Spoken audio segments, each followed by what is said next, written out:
is Washington, D.C., and in the files of the Central Bureau, there is a story so strange in its implications that it defies ordinary classification. It is the story of a handful of people who, in the course of one desperate night, held back a wave of panic and pandemonium.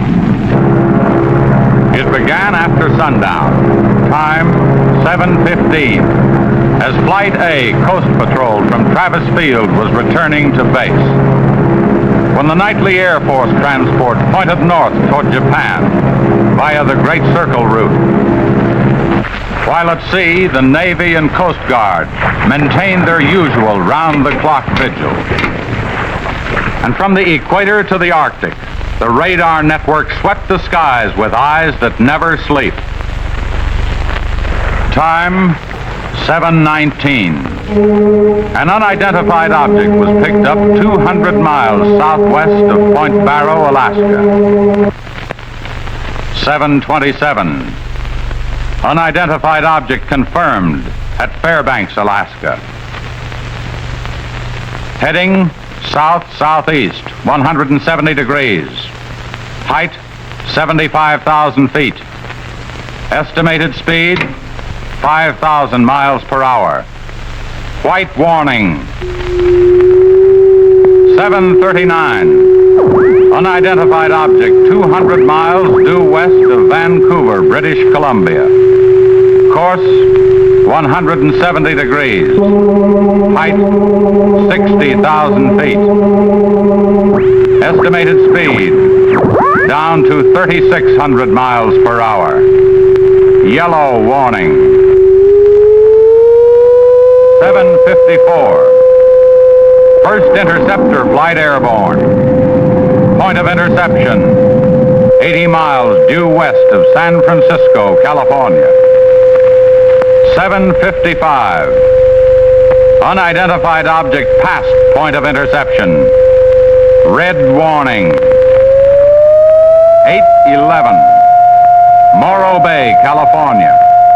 Height, 50,000 feet.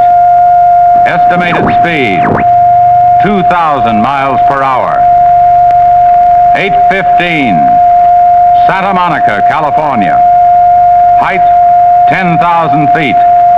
Speed, 1,200 miles per hour. 8:18.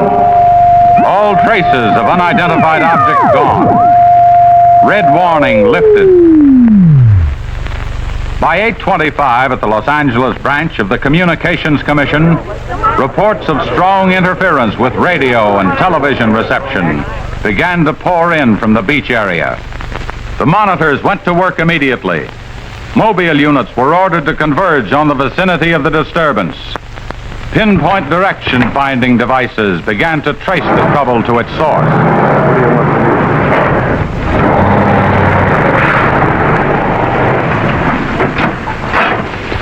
This is Mobile 1, Hazen speaking. We're at Ocean and Beacon Way, interference strength 2, bearing 27 degrees. Over. Mobile 1 from center, roger. Over. Mobile Center from Mobile 7, over. Go ahead, Mobile 7. This is Mobile 7, from the Pacific Center and Beach 4. Interference strength 3, bearing 39 degrees, over. This is Mobile Center, roger. Stand by. Mobile 1 and Mobile 7. From Mobile Center, point of interception estimated 3 miles north of surf. Repeat, 3 miles north of surf. Acknowledge. This is Mobile 7, roger. Mobile 1, roger. Mobile 7, roger, we're going out. Okay, Charlie, let's get moving.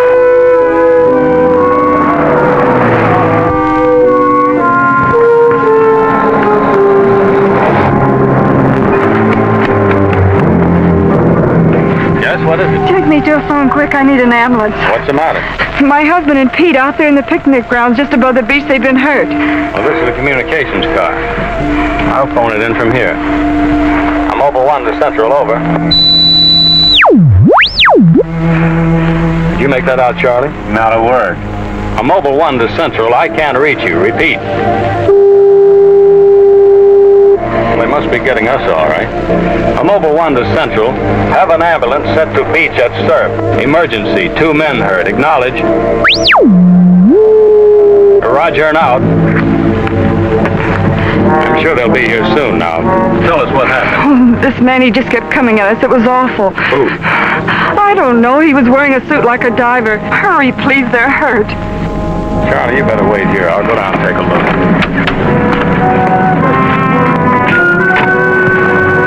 The young woman's hysteria became obvious as they reached the picnic grounds at the beach. There was no sign of the mysterious intruder, and little could be done for her husband and their friend until the ambulance arrived.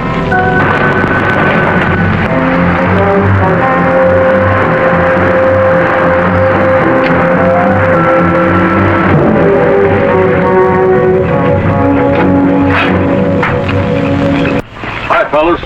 How are you doing? We're just taking another reading now. What happened down there?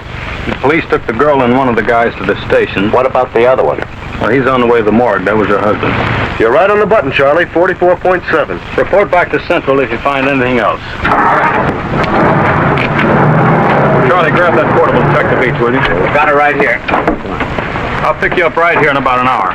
Where are you going? Police asked me to drop by the station and sign a report. I'll see you later. If you don't, you know where to look for the body.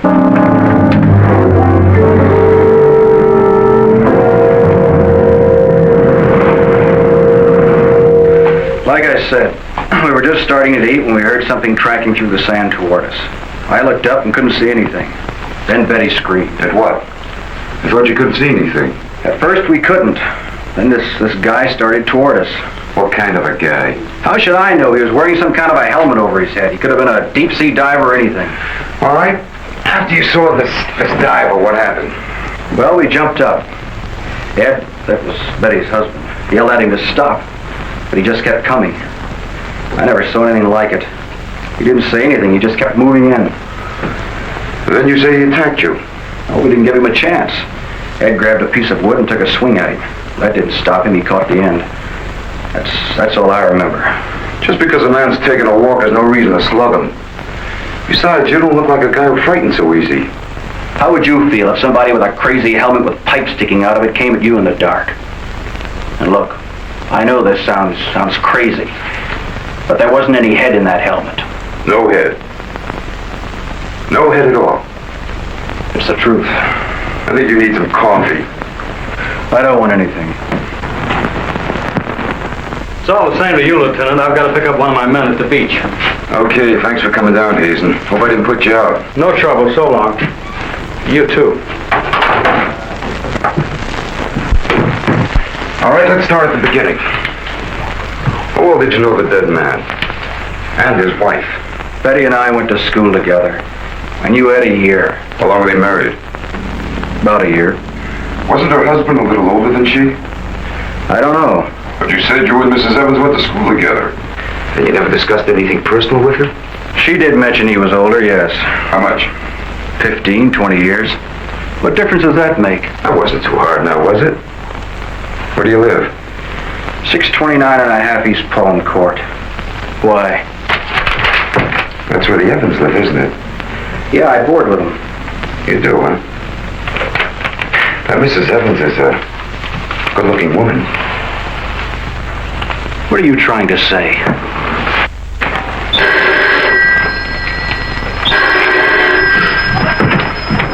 Lieutenant Bowers. Where?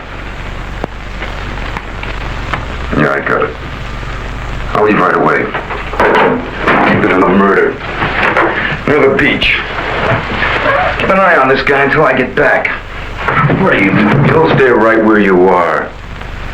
At least until Mrs. Evans feels well enough to talk. What do you want from her? Oh, I just want to see if your story checks with hers.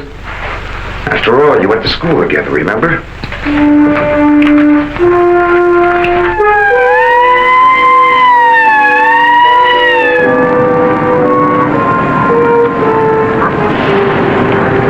You say there were no witnesses, huh?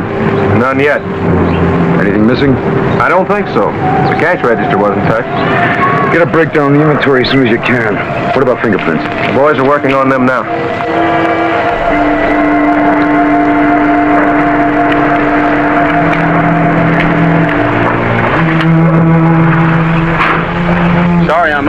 What kept you so long? The lieutenant asked me to hang around a while. Well, what's the score? Looks like one of those things.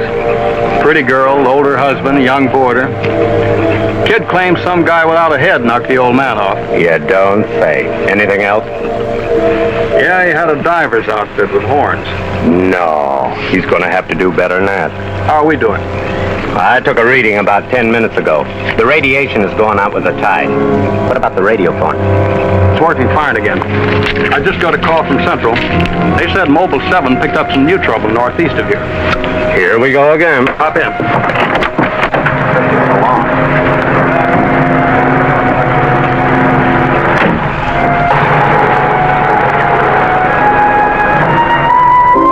Who reported this murder? There he is there. He lives next door. His name's George Nelson. Hey, Mr. Nelson. Yes, sir. Come here, will you? I'm Lieutenant Bowers, homicide. You found this buddy? That's right. He must have just locked up for the night when this happened. How do you know that? Well, he usually does around this time. What were you doing here? I was sitting home watching the fights on TV, and all of a sudden the thing started acting up. What has that got to do with it? Well, you don't know the set. You know, it wouldn't work at all when I came home to supper. Then all of a sudden it cleared up fine. So I thought, well, I'll get set to look at the fights again, and all of a sudden out it goes again. So I thought maybe the battery station down here was overcharged in the circuit, and so I came down to take a look, that's all. Hey, don't you ever quit work? What's up this time? Another murder? What are you doing here, Hazen? Same as before. Still trying to track down that signal interference. Hey, does that stuff work on TV, too? It has been for hours. What'd I tell you? What's the matter? Seems there's something on the blink. Well, at least we know we're on the right track. How'd you make out with that boarder? You're still sticking to a story. The guy had no head. Well, I'll be seeing it. So long. Right. Watch out.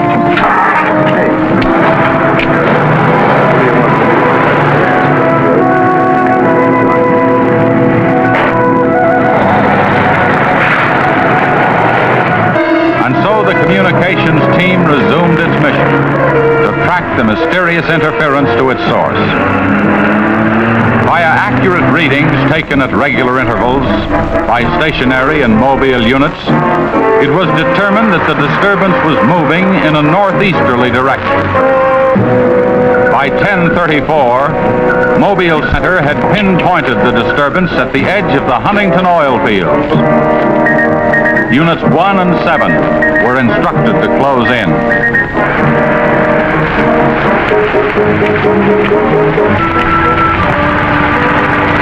Hey, Charlie, do you see what I see? Yeah, the oil field. Let's hope our trouble's burning up. Well, there's only one way to find out.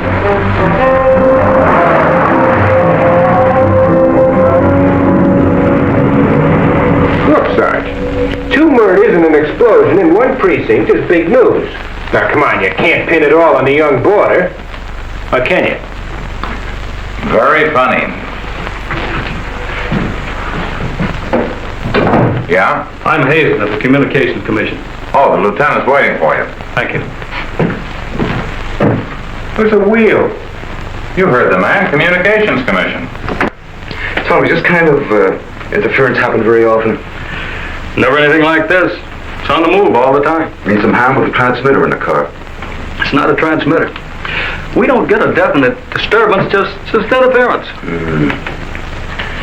And you have no idea of what it is, huh? Not yet. How are you making out? Not so good. You were here when I questioned that boy about the murder at the beach. Did you get anything more out of it? Yeah. Come on with me. You might want to see this.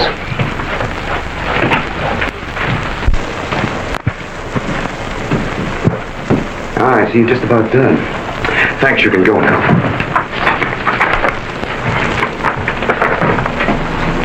Are you sure this is what the man looks like? What do you say, Betty? Well, just about, only I think the tubes were a little lower down. And you still insist there was no head inside the helmet? I'm positive there wasn't. What about you? Well, it was dark. I couldn't swear to it. Thanks, that'll be all. You mean we can go now? Yeah, for the time being. Just stick close to home. I may want to see you again tomorrow.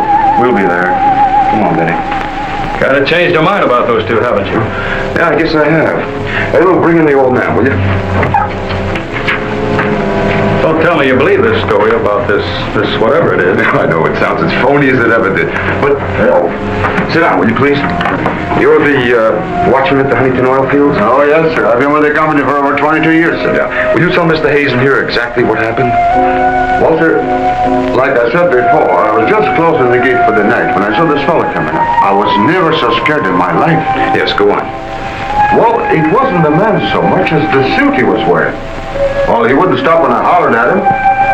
He just pushed his way right in there through the gate and walked right up to the tank. Did you carry a gun? Did you try to stop him? Oh, well, he was much too close to the tank. I was afraid to shoot. So I thought I might call for help. And just as I got to the shack, the tank blew up. Oh, you should see the sight. Yeah, sir, can you give us a description of this man? How would you say he was dressed? Well, sir, like I said before, he wore a sort of pliers knot outfit with a helmet attached to it. How tall was he? Oh, he was a giant of a man. And he had tubes sticking out of that thing, that helmet he wore. Can you tell us what his face looked like? Well, sir, though he got pretty close to me, I could swear the man had no face. Now, if you saw this man again, would you recognize him? I mean by his outfit. Oh, I'll never forget that sight if I live to be 100, sir. Would you say this is the man? Wait, sure, that's him. Thank you very much. You may go now. All right, sir. Thank you. Well, Hazen, what do you say now?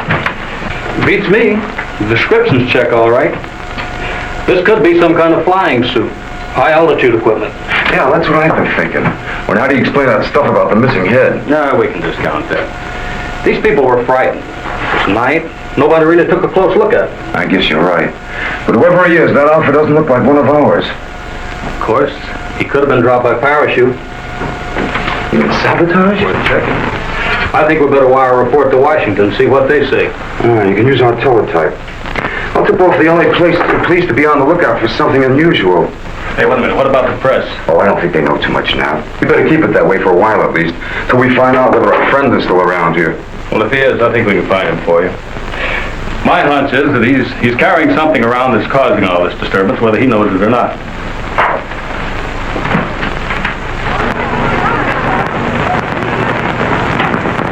Yeah. Kill that page one lead. Say, let the boarder and the girl go. How do I know? Maybe the lieutenant thinks that the guy in a flying suit knocked off the husband. No, not a chance.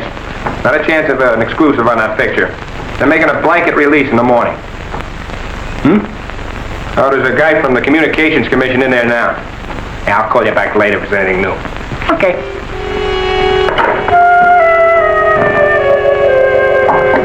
Come in. Sorry to interrupt you, Lieutenant. Yeah, what is it, Jim? There's a teletype cam for you. Oh, thanks, Jim. We're waiting for it. That was fast. Well, here's our answer. Looks like they never sleep in Washington. Says to contact a Major Andrews, care of Dr. Wyatt, director of the Griffith Institute. Hey, it's kind of late. Maybe I'll give him a call. While you're at it, I'll go out the car and check in with Central. Okay.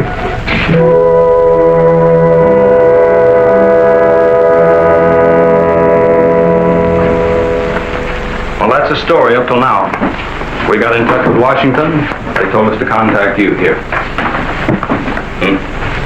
Very interesting. What do you think, Doctor? When I see something like this, I understand why you gentlemen might have thought sabotage was involved. Lieutenant, are you sure there were no traces of this saboteur, this X-man, found after the explosion in the oil field? Fire department went over every inch of the area. Didn't come up with a thing. Well, then there's a strong possibility that he might have perished in the explosion itself. I doubt that. We're pretty well convinced this man is carrying something that's responsible for all the signal interference. According to the last report I got, there was a definite disturbance about 3 miles east of the oil fields, sometime after the explosion. Well, then if he's alive, you should be able to keep an accurate check of his whereabouts. Not that easy. As a matter of fact, we lost contact about 3/4 of an hour ago. Maybe you realized you were trailing him and got rid of whatever he had that was causing the disturbance. In that case, there's nothing much my department can do to help you. I guess it's up to us. Unless you have some suggestions. Well, let me think out loud for a minute. It might just be that what we've been talking about so far, and this phantom, as we'll call him, ties in with what the doctor and I have been discussing. That is very possible. I don't know whether you know it or not, but somewhere around 7:30 this evening, our radar networks picked up an unidentified object off Point Barrow, Alaska. They traced it clear down to Santa Monica before they lost it. Santa Monica. That's where we first picked up our radio interference. Yeah, right at the scene of the murder. Well, then, if all these things tally up, we've got some idea of how our man got here. You mean that he came in some plane? In that case, somebody would have seen it land and take off again. Or did it crash? No, we don't think it was a plane. No rocket or jet that has been built so far can attain the speeds of 5,000 miles an hour, particularly for such a great distance. And maybe we're on the wrong track altogether. Couldn't your unidentified object have been a meteor? They travel at a terrific speed. Yes, fast enough for most of them to burn themselves out the moment they hit the Earth's atmosphere. And did it occur to you that meteors are not very likely to travel horizontally, all the way from the North Pole to California? Well, if it wasn't a meteor, or a flying missile of some type, how do you figure this phantom ties in? We're not sure that he does. I don't care what you say, but it doesn't make sense to me. Anybody trained in sabotage would stay undercover. This guy's walking around in a monkey suit, killing people. Excuse me, Dr. Watt. Is there a Lieutenant Bowers in here? Oh, yes. What is it, miss? There's a Mr. Wakeman from the Chronicle here to see you. Wakeman here? What does he want? Well, there's only one way to find out. Before you go, Lieutenant, I don't believe you have met my assistant, Barbara Randall. Well, hello. Hello. It's Mrs. Randall, Lieutenant. I'll be right back. Barbara, you know the Major? Of course. And this is Mr. The Communications Commission. How do you do? Well, I see you are working a little later tonight than usual. Yes, my husband's teaching a late class, and he won't be able to pick me up for a while. Besides, I had some work to do in the lab. Well, at least you'll have lots of company. All right. So I shouldn't have come up here. But I gotta get your angle on this beach murder. And your whole department is shut up. Look, Wakeman, will you stop bothering me? There's nothing to say. If you got an exclusive story from that Evans Damon or Board, then you know as much as I do. Yeah, but that still doesn't explain anything about the guy without a head. Come on. Who is it? Your guess is as good as mine. You mean you let those two kids go without knowing that? I don't buy it. Well, I did. Well, then you must have an awful good reason. I bet you're trying to tie it in with that other murder. All right, Lieutenant. Don't tell me. I'll get my story somehow. Oh, if you want to know how things turn out, read the Chronicle in the morning. That's right. Now get in touch with Charlie in Mobile 1 and have him call for me here. Okay, honey. Won't you come up with anything? No, we're just briefing Barbara here. It's just amazing the way you've been able to put these things together. Don't kid yourself, Mrs. Randall. It seems the press knows as much about it as we do. Well, let's hope they don't come to the same conclusions. A few lurid headlines and every fool in the country will be seeing phantoms in spacesuits and men from Mars all over the place. Yes, I can imagine. And mass hysteria is difficult to check once it gets started. That's why we've got to move fast. Well, from the looks of things, I guess it's up to me. I'll be in touch with you as soon as I hear anything. See you. By 12:30 a.m., the dragnet was in operation. Mobile units patrolled the streets and countryside. They covered an area 35 miles square.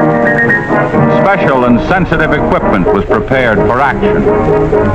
Everyone on the job was ready to move on the first signal from the Communications Commission.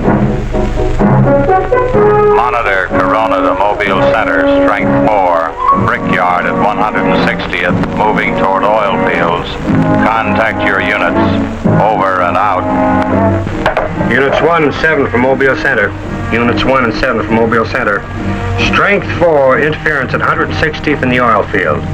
Moving due east. Close in. Repeating, strength 4, interference at 160th in the oil field. Close in.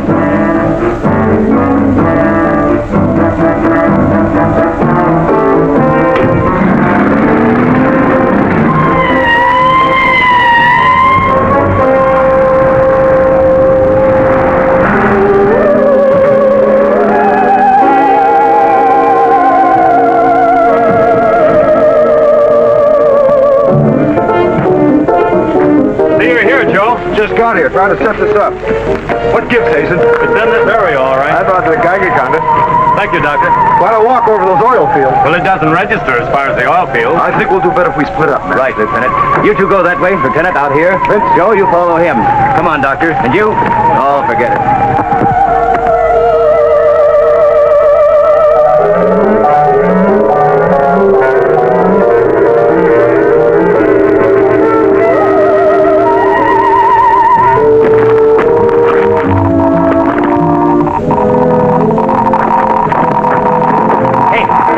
Look at this. Yeah, points this way. Hey, Joe! Joe!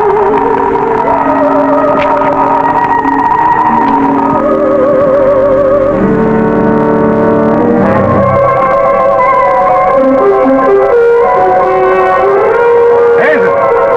Hey, Hazen! 603! Going strong. That's it, Doctor.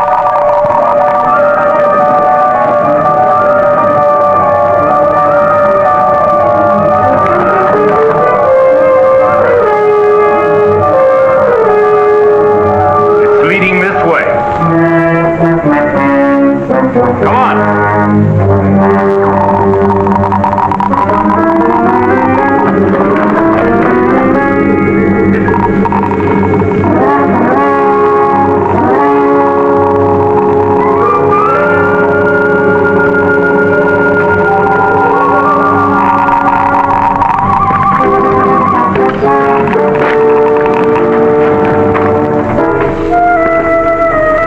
It's this way. Come on.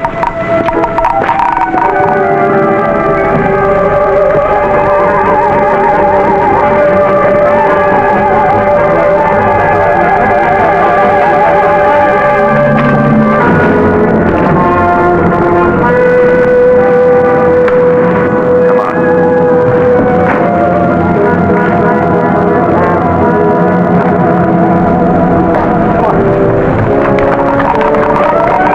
They're going strong. Good. That's right. Checks with me. Sure does. He's here. We saw him. There he goes. Come on!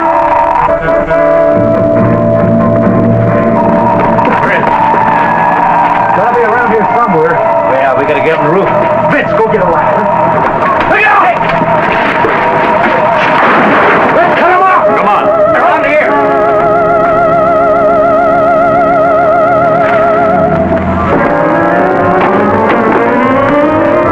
Anybody see him? There he is!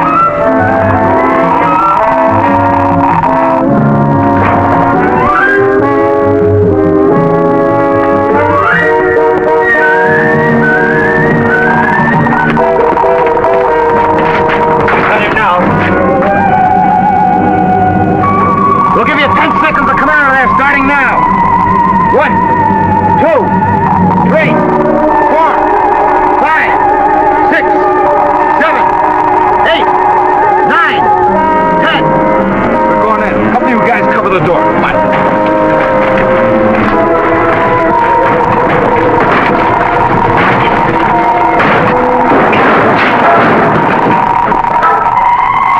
There's nobody in here. Possible. We saw him come in. Maybe he went out of the window. We won't get very far. Don't touch anything till we check for fingerprints. Oh, Doctor, over here. He left his suit and his helmet.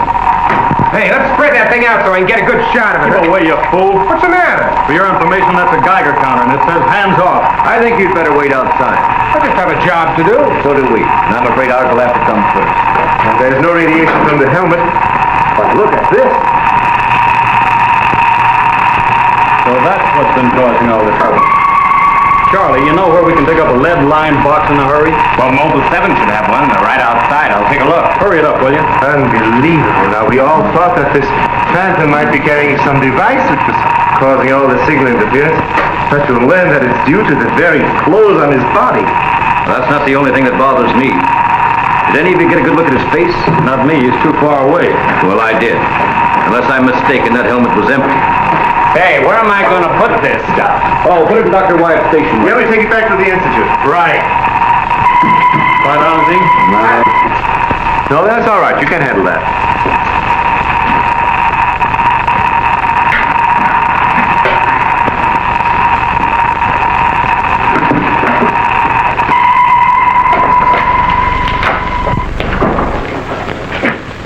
Any luck? Not a sign of him. Boys are still searching the grounds. For what? Nobody knows what he looks like without that outfit. Don't bet on that, Major. The reporter got a flash picture of him, and I just happened to borrow that film. It's on its way to headquarters right now to be developed. Good. Send us a print as soon as you can. Sure. Lieutenant, are you sure you don't want to come with us? We want to make a few tests at the lab. I'd like to, Doctor. Would you know the situation? I gotta get that guy. Let me know how you make out, will you? Yeah, we'll do that, sure.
We were just on our way home when we saw you drive in. Good evening, Barbara. Hello, Bill. I see we got here just in time. Anything new?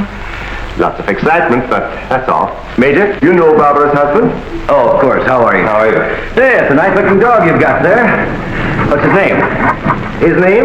Venus. Say, Bill, I hate to ask this, but something important has come up, and I wonder, can we borrow Barbara for about an hour or so? I suppose so. Of course. Darling, why don't you go and do the shopping?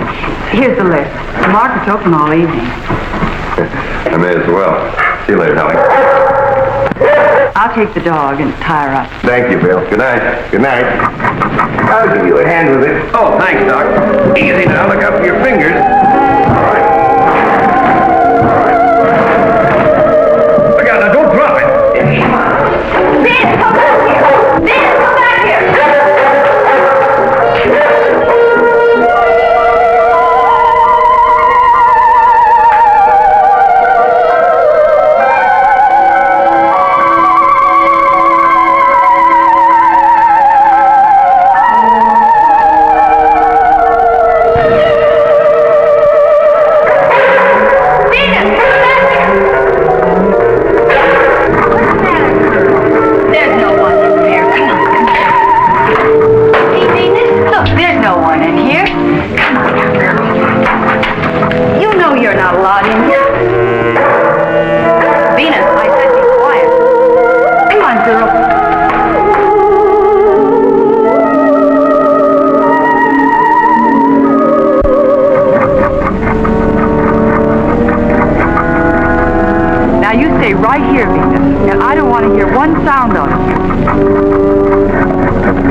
Fingerprints anywhere.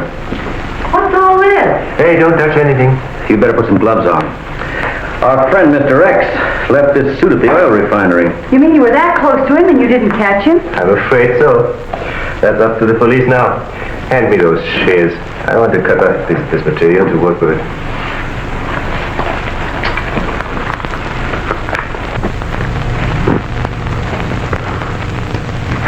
Hey, you better have those sharpened. But I just bought them. Well, Here, try this knife.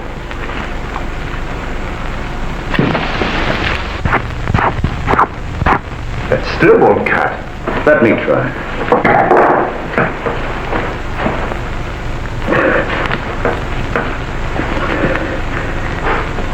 This stuff is tougher than nylon. Why don't I try it over a Bunsen burner?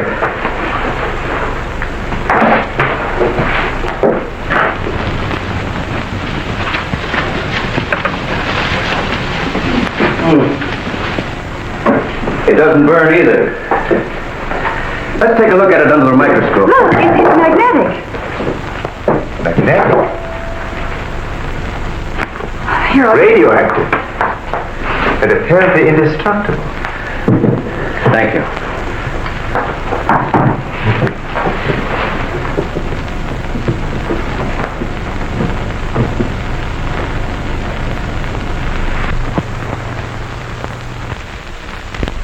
What's the matter? You tell me. Take a look at that weave.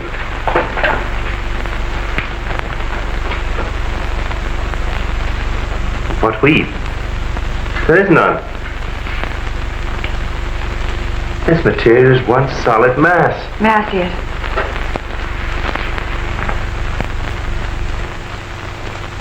Why, you're right. It must be some sort of plastic. No. I'd say it's a metallic substance of some kind. Well, I've seen a lot of interesting alloys, but never anything like this. Let's try an acid test. All right. Go ahead. Careful now. We'll only take a drop or two. It repels acid like a raincoat repels water. Why, there's no reaction. Well, Major, this looks as though we were going to be here for a long time.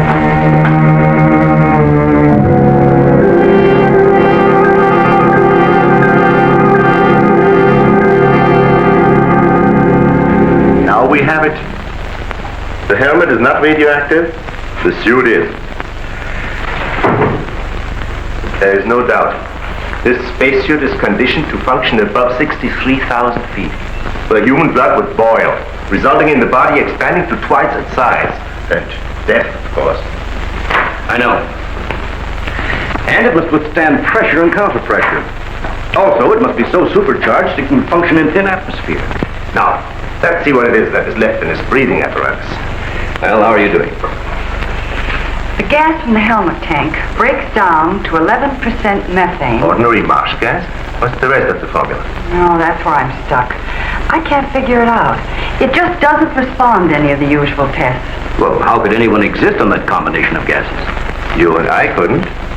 But apparently someone can. Doctor, are you trying to say that our X-Man doesn't breathe oxygen and hasn't the metabolism of a normal human? I really don't know. From what we've seen, he has some physical characteristics which make him appear human. But added to them is this fabulous radioactivity that none of us could stand.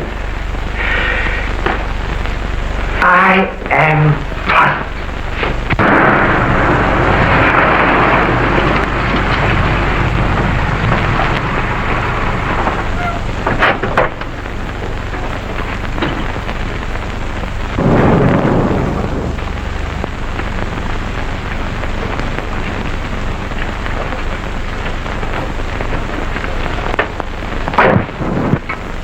I think the answer lies right here in this helmet. Obviously, he needs it to survive. Otherwise, he wouldn't have risked wearing it where he was sure to be recognized. As it is, he only took it off when he was cornered. Well, if what you say is true, how can he exist without it now? Let me put it this way. It's like a patient in an iron lung. Sometimes one can be removed for hours at a time without any ill effects. Exactly. And I think the same principle applies here. And that means sooner or later, he has to get his breathing apparatus back or die. I don't understand. Well, I've got an idea. If we were to return this whole outfit to where he left it, he might be tempted to come back for it. Dr. Wyatt speaking? Yes, he's here. No, thank you. Hello, Major. Still at it, huh? Mm-hmm. No, we haven't got a thing, no. The picture? Yeah, hold on. He says the picture the reporter took of our man didn't come out. I was afraid of something like that. The radioactivity must have burned the emulsion. Hello. No, we didn't find any fingerprints at all in his clothes. Did you find any? Oh, too bad. Hello? Will you wait there, please? We don't know what to make of this either. Have you heard from the communication boys yet? Well, let's hope they turn up with something. Major, excuse me. Hold on a second. Yes? It's Mr. Wakeman of the Chronicle. He insists upon seeing you. He does? Where is he? I told him to wait in the lobby. Good. Hello? And it's our friend from the press is here.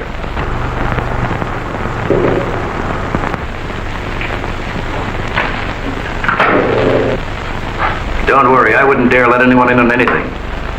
At least not till we get something concrete. Right. All right, I'll see you later. Well, I guess I'd better see this newspaper man. Want to come along, Doctor? I think I will.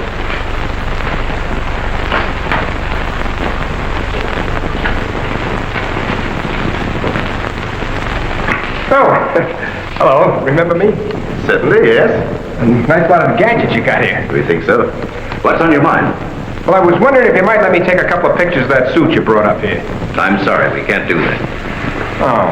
Well, now look, I got a wonderful picture of the guy running in the shack, and the lieutenant stuck his nose in my business, and what do I get? A blank.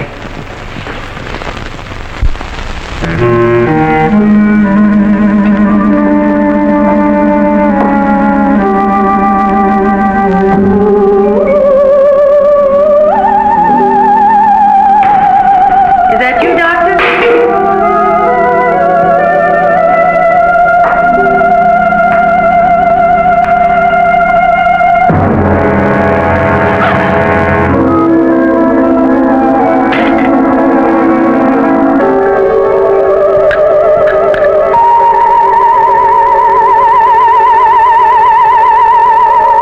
Well, you must have some lead on this guy, otherwise you wouldn't have brought that suit up here. Well, let's just say we were curious.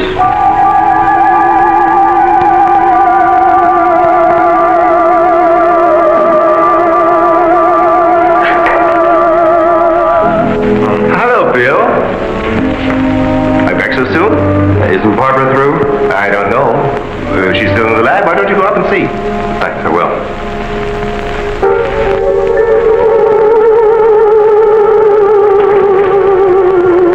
Barbara? Barbara, are you in there? Bill, listen to me. I'm not alone. Someone is in here with me. I can't see him. He locked the door and has the key. I'll break the door down. No, Bill, don't, please. You better get help. You mean I've come all the way up here for nothing? I'm afraid so. Good night. Yes. Good night, Mr. Wakeman. Good night.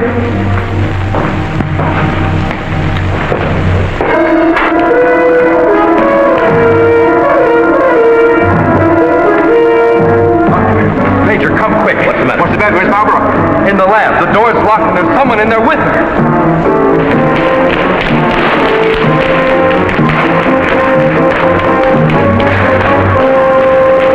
I thought you said the door was locked. It was. She's gone.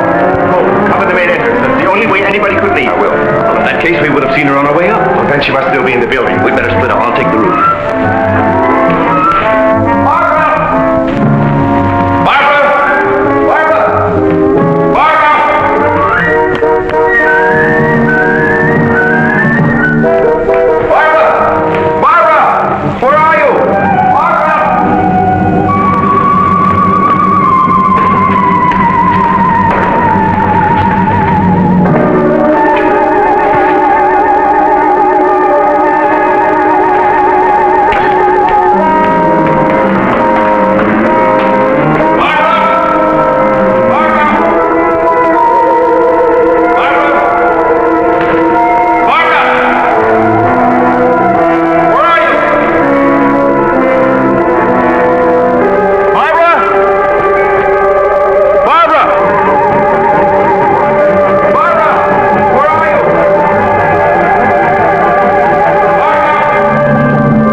please.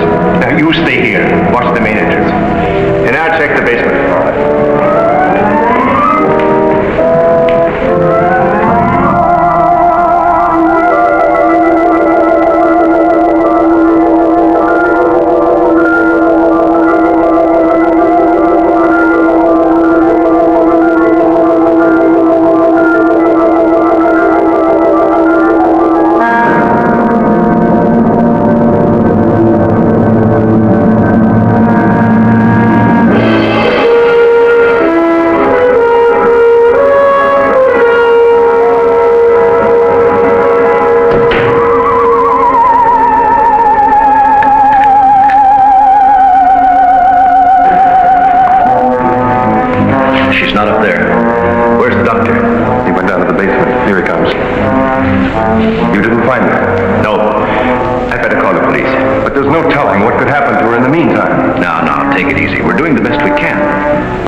She couldn't see who did it.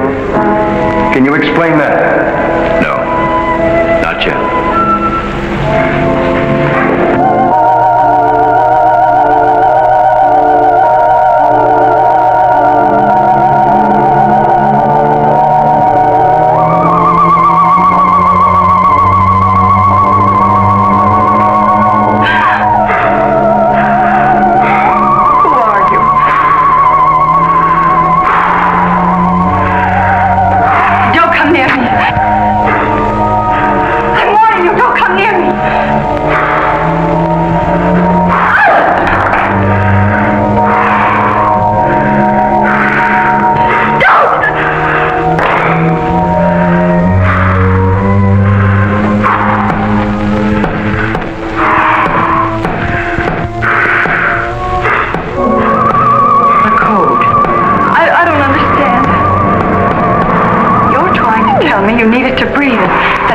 Left in the tank.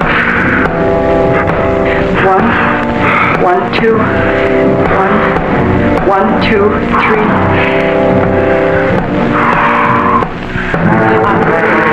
I'll write it down.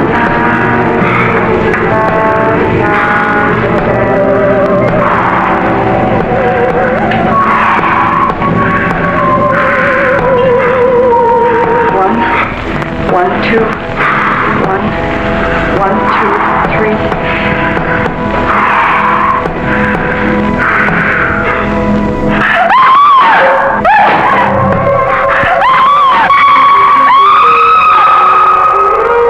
In the lab.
Mobile Center for Mobile 1. Come in, please. This is Mobile Center. Go ahead. Get hold of Major Andrews or Dr. Wyatt at the Institute. I want to talk to either one of them. I will do. Stand by, Mobile 1. Dr. Wyatt speaking. Oh, yes, Mr. Hazen. Yes, we're still at it. Lots and lots of excitement, but nothing definite yet. Have you anything to say? The trouble seems to be just about gone. We get a flash in the direction of the observatory once in a while, but I figure that's because of the outfit you're testing. Yes, Lieutenant Bowers ought to be here any minute.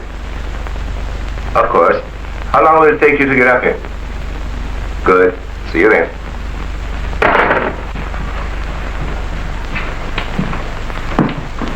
Thank you, gentlemen. Put it down here, please. Barbara, putting that cord in over there. Now you're going to see. I have to resort to ultraviolet light in order to show you what little there is left of the spacesuit. As you can see, it has reduced itself to this liquid and it is in an evaporating stage. The helmet is in the lab and still intact.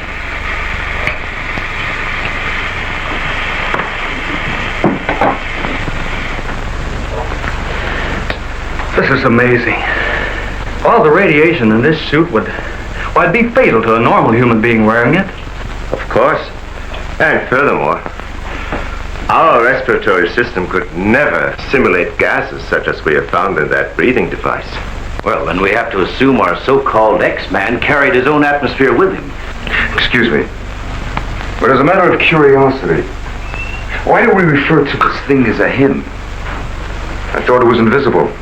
Under normal conditions, yes. Yet, Mrs. Randall did see the imprint of a large foot and a masculine hand under ultraviolet light. How do you explain that? I don't know, but the human body is composed of various elements with a carbon base. Like coal? Yes. Now, suppose we maintain the same chemical composition in the body of the X-Man, but substitute silica for carbon. Silica, that's glass. Exactly. Now, it is possible that the body with such a base, if it were subjected to an atmosphere foreign to its origin, might appear invisible to our eyes. Are you trying to say, Doctor, that we're not dealing with a human being? I didn't say that. On the contrary, all the evidence points in the opposite direction.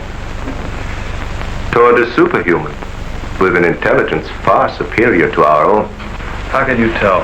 First of all, Mrs. Randall saw that he has a hand with digits like our own fingers and a thumb opposing. That alone is a sign of intelligence. And he comes from a civilization that has developed adequate space transportation to enable him to travel to Earth. We have nothing yet, but can reach even another planet in our own solar system. That could account for the unidentified objects picked up by radar a few hours ago. My theory is that the spaceship, or whatever it was that he came in, operated on the principle of magnetic rather than atomic propulsion, and that somewhere in the outer limits met with a condition where the Earth's gravity pulled it down and it fell into the ocean, and that he managed to save his life and reach shore. You really can pick up any type of communications interference, no matter how weak the signal may be. Sure thing. We were on his trail from the minute he left the beach. I never knew you carried such sensitive instruments in your car.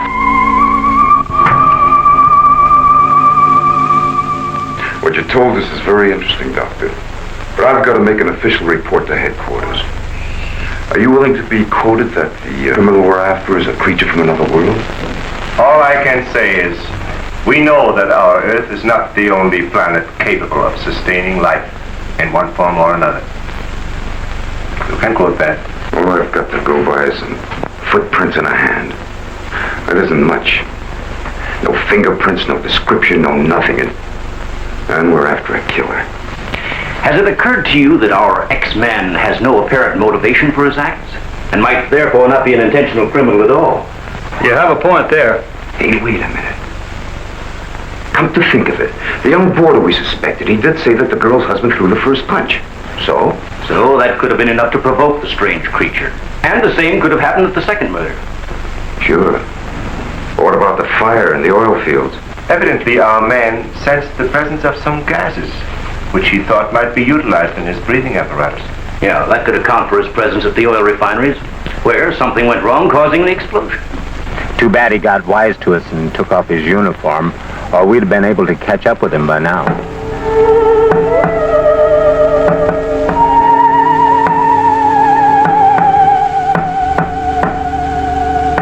No, he didn't utter a word.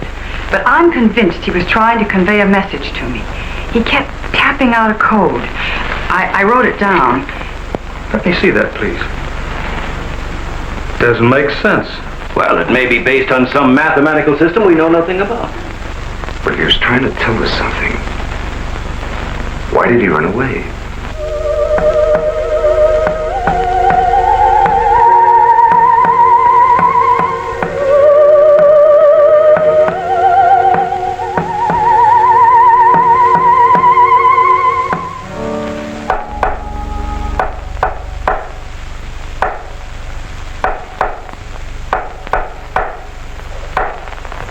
What do you think of that? Hell, Hazen must be crazy sending out stuff like that. I guess so. Let's try and get a hold of him. Yeah. Mobile 1 from Mobile Center, come in, please. Mobile 1 from Mobile Center, come in, please. Mobile 1 from Mobile Center, come in, please. Hey, that's Central calling.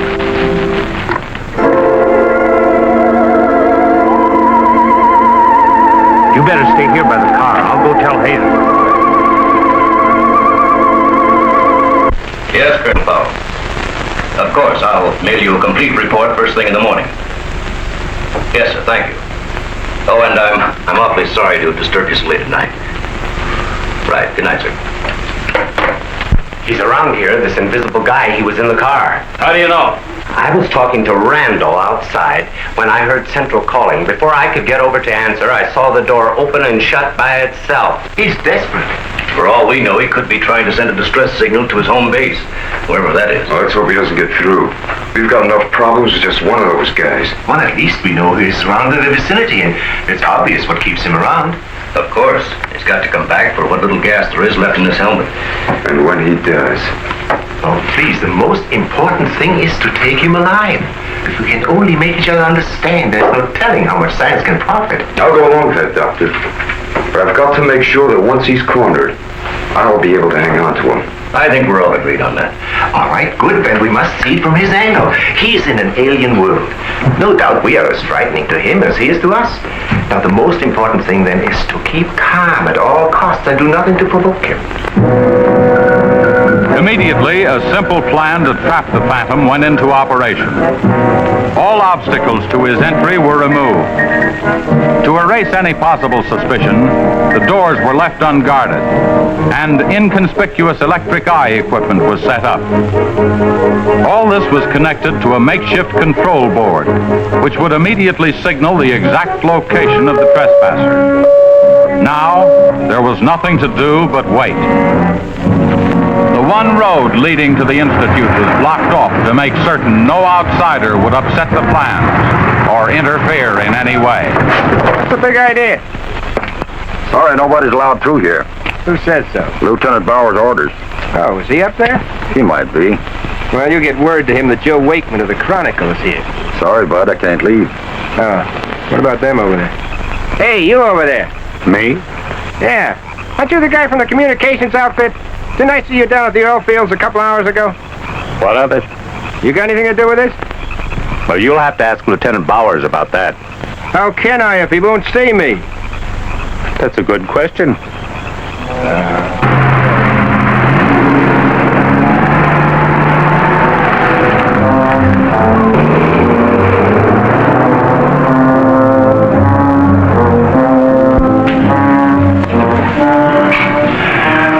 Well, it's 3:45. Sure taking his time. Time is cheap. Yeah, well, how long can can you sit on the edge of your chair like this? Roger, if we have to. I only hope this mechanism works. It will, unless he flies in between the wires. I wouldn't take any bets that he can't. Well, if everything else fails, we still have Venus here to help us. You know, I'm certain she sensed his presence before. That's why she carried on so.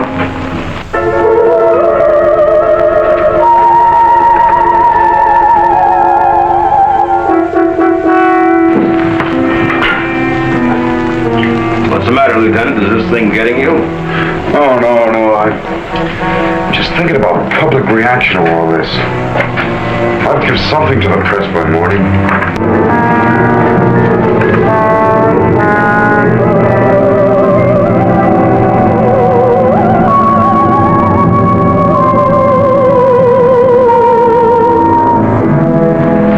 You know, ever since I was a kid, I wanted to be a pilot. Then after I got my wings and had 75 missions, I thought I'd seen everything. Now, after all this, I know I haven't seen anything. He's here. The back entrance. Let's head him off. No, take it easy. Don't crash.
Nothing to be afraid of. Nobody wants to hurt you. I've tried to reason with him.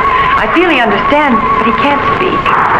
Wait a minute, I'll try his code. I think I remember it right.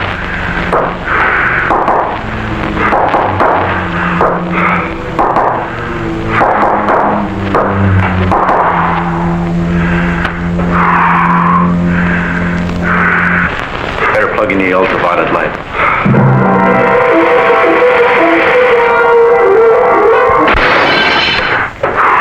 Oh, you scared him.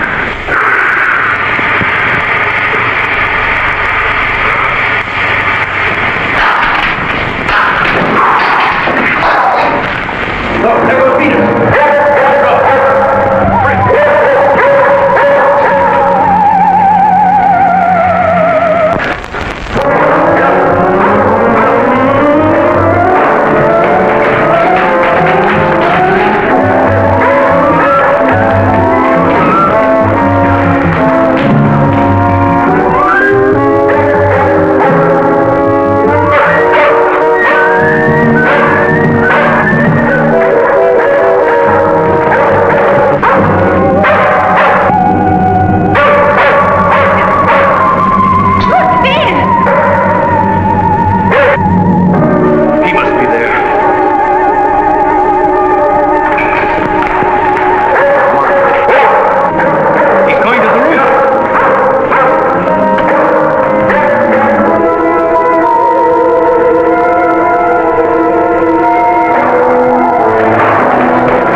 If he's in here, he'll never get out now.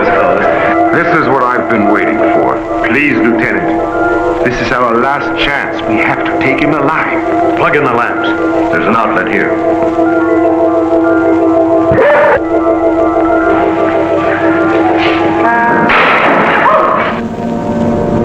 He must be up there!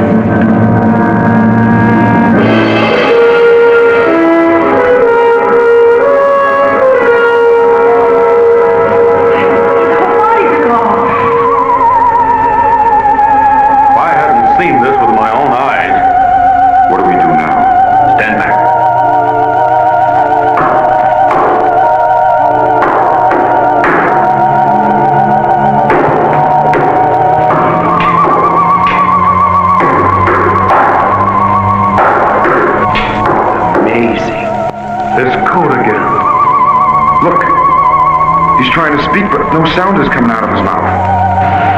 Look at Venus. She acts as though she hears him. Yes. Dog can hear sounds that we can. His voice must be beyond the range of the human ear. Maybe he's screaming. He's suffocating.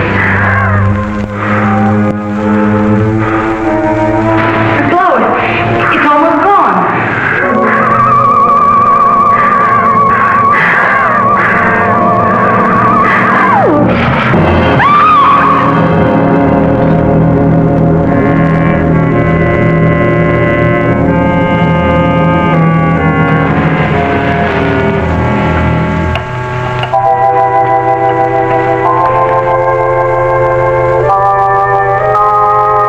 Need these lights anymore. In death, he has become visible as a normal body.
The storm rolled across the desert like a wall of roaring darkness, swallowing the horizon and devouring the sun until only a smear of red light remained.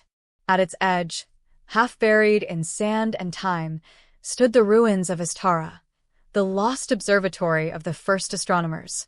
Legend claimed that Astara wasn't built to study the stars, but to speak to them.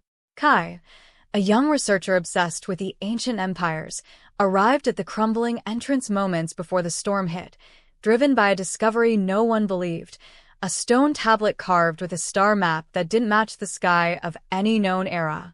His mentor had dismissed it as myth, but Kai was certain the tablet was a warning. As the winds grew fierce, he ducked inside the ruins, his lantern's flame flickering wildly. The interior was colder than he expected, unnaturally so, and every step echoed like he was walking through the ribs of some enormous buried beast. Symbols glowed faintly along the walls, reacting to the light, revealing constellations no modern astronomer had ever charted. At the far end of the hall he found it, the celestial chamber, a massive circular room with a stone dial at its center and hundreds of suspended metal rings hanging above like frozen orbits. As he approached the dial, it shifted under his feet with a grinding rumble, turning with the slow, deliberate movement of something awakening. One by one, the metal rings above him began to glow with pale blue fire.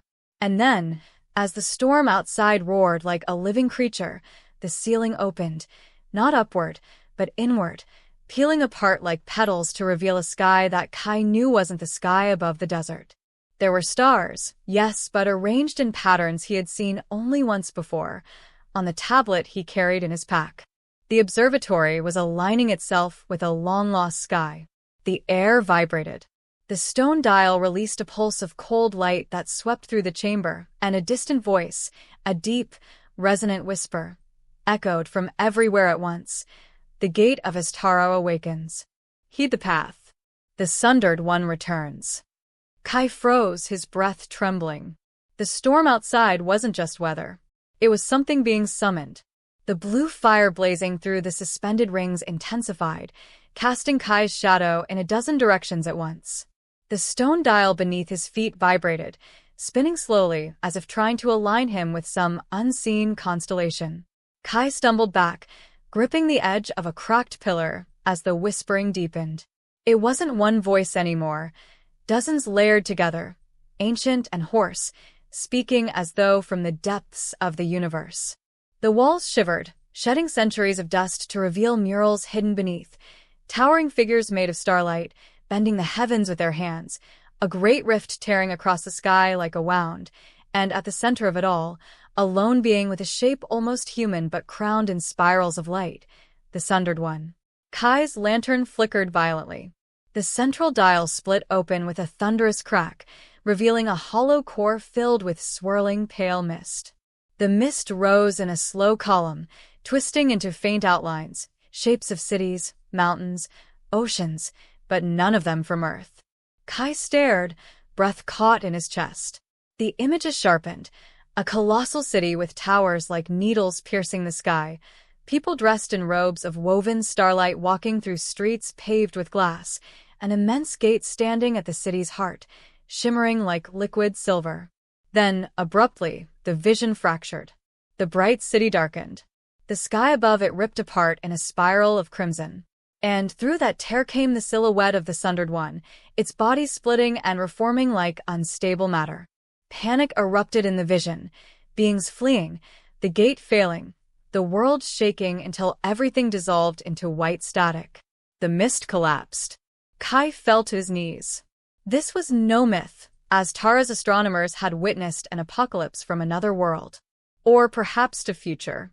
The chamber groaned, metal rings spinning faster now, generating a soft harmonic hum that built into a low, throbbing drone. The sky above, if it was sky at all, shimmered, and the stars shifted into a new pattern, forming a jagged spiral identical to the one carved on the tablet. The ground lurched. Kai grabbed the floor to steady himself as the whispering voices spoke again, now with urgent clarity. Align the gate. Prevent the breach. Or the Sundered One walks your world. Kai's pulse hammered. He realized the storm outside wasn't an ending, it was the beginning of the alignment. And if the observatory completed it, something vast and broken was going to step through. He looked toward the metal rings, each one representing a celestial position, and saw that only one remained unaligned, a massive ring etched with spiraling symbols. It hung higher than the rest, motionless, as though resisting the call. If that ring locked into place, the gate of Astara would fully awaken, and the storm would no longer be a storm. Kai wiped the sweat from his brow, standing on shaking legs. He had one chance to interrupt the alignment, one chance to stop whatever the astronomers had imprisoned long ago. And yet, deep inside the chamber, something stirred in the shadows, something that had been waiting for this moment. Something that whispered his name. A cold wind swept through the chamber, impossible, because the observatory was sealed except for the rift-like opening overhead. Kai turned as the shadows nearest the walls seemed to peel themselves away, stretching upward into thin, elongated shapes. At first he thought they were tricks of the flickering blue fire, but then one of them stepped forward, its limbs sliding unnaturally like liquid darkness. A second followed, then a third. They surrounded the chamber in a slow, deliberate circle. Their forms resembled the starlit beings from the murals, yet twisted, thinner, dimmer, their inner light reduced to faint flickers buried deep within their chests. The nearest one tilted its faceless head, as though analyzing him. Then, in a chorus of hollow tones, they spoke as one. "You bear the mark." The sound vibrated inside his skull, making his vision blur. Kai staggered backward, clutching the tablet strapped to his pack. The mark. The spiral constellation. The same pattern glowing above the chamber. One of the shadow beings extended a hand toward him, its arms stretching like smoke caught in a draft. The last astral keeper returns. Kai shook his head violently. I don't know what you're talking about. He backed toward the central dial instinctively. But the beings stepped forward in unison, their movements too synchronized, too deliberate, as though driven by a single fractured mind. The rings overhead hummed louder, causing dust to fall in shimmering streams from the ceiling. The final unaligned ring shuddered, twitching as though preparing to fall into place. The shadows spoke again, this time with urgency. The gate must not open. You were chosen to seal it. Kai's breath caught. Seal it? How? The tablet? The dial? He felt the weight of everything crash into him. The vision of the collapsing star city, the ancient astronomers fleeing in terror, the storm that wasn't just a storm. Before he could respond, the chamber lurched violently, the floor splitting with a jagged crack.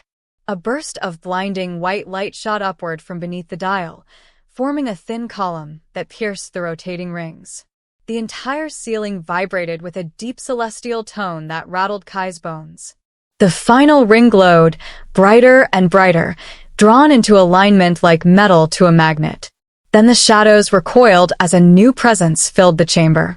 A voice, vast, broken, layered, echoed from everywhere at once. The alignment begins. The temperature plunged. Frost formed at Kai's fingertips. In the heart of the chamber, the column of light twisted, warping as though something massive pressed against reality from the other side. In the distortion, he saw hints of a form, limbs that bent at impossible angles, a torso that shifted between shapes, a head crowned with spiraling shards of starlight. The sundered one was pushing through. The shadow beings surged toward Kai, not to attack, but to force something into his hands, a small metallic sphere engraved with star patterns identical to the ones glowing on the walls. The moment it touched him, warmth pulsed through his arms and chest, igniting the tablet in his pack with white fire. The beings whispered in perfect unison, "The Starlock. You alone can seal the gate." Kai stared at the sphere as its engravings unfolded like blooming petals, revealing a brilliant inner core. The rings overhead spun faster, the final ring trembling on the brink of alignment. A single choice hung before him: use the Starlock and risk everything, or hesitate and let the sundered one step into his world. The chamber shook so violently Kai nearly fell. The storm outside roared louder, No longer wind, but a deep, resonant howl. The final ring slid a fraction of an inch closer to position. Just one more shift, and the gate would fully open. Kai tightened his grip on the glowing starlock. He made his decision. The observatory roared like a collapsing star as the last celestial ring shuddered into place. Blue fire raced along its edges, completing the cosmic alignment with a blinding burst of light. Kai felt the shockwave crash over him, knocking him to his knees as the chamber split open from floor to ceiling. The column of light at the center widened, tearing like fabric under immense strain. And through that widening fracture, the sundered one began to emerge. Its form was unstable, shifting between shapes, unraveling and recoiling like a creature stitched together from broken realities. Its limbs bent and twisted as though it was remembering how to be physical. Its head pulsed with spirals of fractured starlight, and where eyes should have been, there were voids swirling with entire constellations. Its voice echoed through the chamber in a chorus of distorted tones that made Kai's vision flicker. As Tara fell, your world rises. I walk again. The shadow beings surrounding Kai dropped to their knees, their dim inner lights flickering as if overwhelmed by the presence. The observatory trembled, stones cracking, ancient mechanisms groaning under the weight of the impossible. Kai clutched the starlock, its warmth now burning hot in his palm. He felt it synchronizing with his pulse, responding to the terror coursing through him. The engravings unfurled fully, and a small core floated upward, spinning above his hand like a miniature star. The sundered one extended a spiraled limb toward him, the air warping around its movement. You are the last keeper, it whispered. You are bound to me. Open the gate fully and step into the truth. For a moment, Kai felt the pull, a vertigo-inducing sense that he knew this entity, that a piece of himself echoed inside its voice. Images flashed in his mind, astronomers falling into a celestial rift, a young figure sealing a gate long ago, a promise carved into starlight. Was he reborn? Chosen? Or simply caught in an ancient echo? He didn't know. But he knew one thing with absolute clarity. If the sundered one crossed fully, the storm would spread across the world, tearing open new rifts until nothing remained. Kai lifted the starlock. The shadows around him whispered urgently, their voices trembling. Seal it. Seal the gate. The sundered one lunged, the chamber bending under its weight. Kai slammed the starlock's core into the column of light. A blinding shockwave erupted, white, gold, and blue, forcing the creature back. The rings overhead exploded with celestial fire, spinning violently in reverse. The chamber convulsed as the gate began to collapse, reality stitching itself closed around the fracture. The sundered one screamed, not in pain, but in fury, its voice splitting the air like breaking metal. You cannot hold me. You are fragmented, broken mine. It thrust an arm toward Kai, but the collapsing gate sliced through it like liquid glass. Its form destabilized, spiraling inward as the rift sealed, pulling the creature back piece by piece. The shadows chanted, channeling their fading strength into the sealing ritual. The light grew brighter, hotter, until forced Kai to turn away. With a final, thunderous crack, the gate snapped shut. The chamber went silent. The rings halted. The storm outside stilled. Kai collapsed to the floor, the starlock dimming to a soft, dying ember. The shadow beings flickered like candles in the wind. One approached him, its voice faint. The gate is sealed for now. But the sundered one marked you.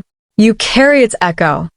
It touched his forehead gently, leaving a faint glowing spiral that slowly faded into his skin.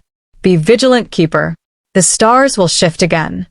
The beings dissolved into dust-like light, drifting upward through the ceiling as the mechanisms of the observatory shut down one by one. Alone and shaking, Kai walked out into the quiet desert dawn.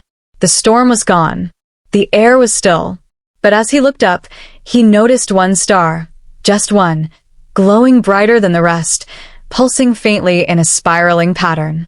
The alignment was broken, but the sundered one was not gone. The end.